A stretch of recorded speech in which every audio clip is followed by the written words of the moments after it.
大家好，歡迎嚟到雙職媽媽平台，我係營養諮詢師 Yanni， 今日想分享一下咧就係我嘅濕疹經歷啦。咁咧我今年成年咧我都係冇搽過類固醇，冇食過抗生素嘅。咁我如何好翻咧？咁如果有興趣嘅話，就記得收睇落去，記得 subscribe、share 同埋 like 我嘅 channel 啊！我哋事不宜遲，即刻開始。大家如果想做一個營養諮詢嘅話咧，都可以 WhatsApp 呢個電話問我嘅喎。好啦，咁咧其實咧，我諗大家濕疹咧都應該知道，其實係一個免疫力嘅問題嚟嘅。咁其實以前咧，我喺美國嘅時候比較肥嘅時候咧，都唔會有呢個問題噶啦。咁但係自從我瘦咗之後咧，其實都會不免咧都會同埋飲食唔係咁健康啦。因為而家其實大家見到啦，我哋食嗰個，因為我哋而家食緊嘅嘢咧，其實好多時候咧都已經係加工咗，同埋我哋又成日出去食啦。咁所以咧，其實我免疫力咧就開始低啦。咁就會有咩問題咧？就會濕疹咧，就會久唔久就會翻發㗎啦。咁咧其實咁我又好好彩，我又唔會全身咧一個好大嘅位置濕疹啦。咁通常我隻腳咧某個位咧就會係濕疹嘅，大家可以睇一睇呢幅圖嘅嗱，有啲嘔心嚇。咁其實咧最嚴重嘅時候咧就會係濕滴滴啦、唔乾啦，咁跟住咧就會有啲蔓延啦，又或者有時咧會有啲水泡仔咧。大家都知咧，其實有另外一個問題就係我隻手咧有時會有啲水泡仔嘅。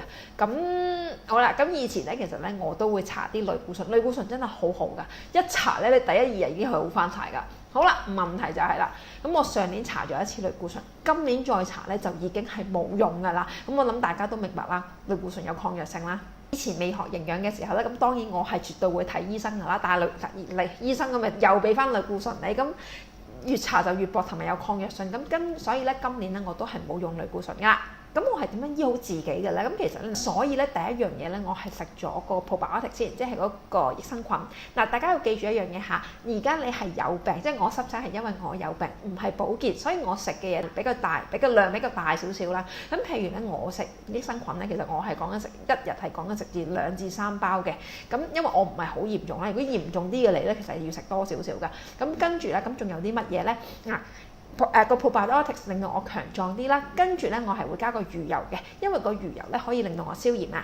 咁其實仲有啲咩地方咧？就仲有維他命 A 啦、維他命 B 同埋維他命 C 嘅。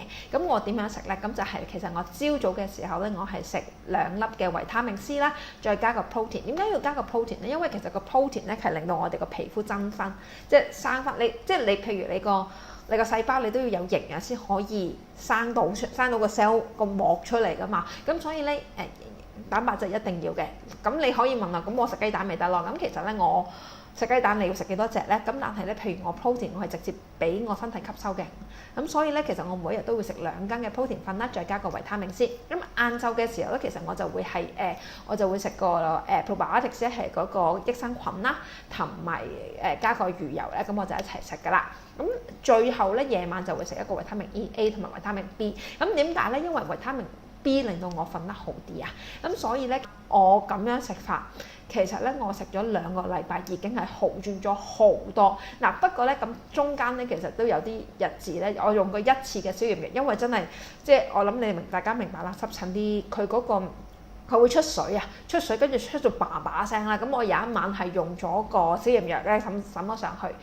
有一次咧就因為又係同一個問題，就因為叭叭聲，咁我就用啲zinc oxide，即係我嗰個大家可以睇翻我呢條片啦。其實就係我嗰個sunblock嚟嘅。咁因為zinc oxide咧可以將我嘅傷口咧同埋空氣隔離咗啊，咁我就幫我咧可以停止佢再出水啦。咁所以我係搽咗1晚啦。而家我嘅情況就係咁樣啦。嗱，而家個黑色素咧我都仲係等緊佢退啦，退完之後咧就應該就好快好翻。我係成件事我哋冇食過 antibiotics 抗生素啦，我亦都冇用過類固醇嘅。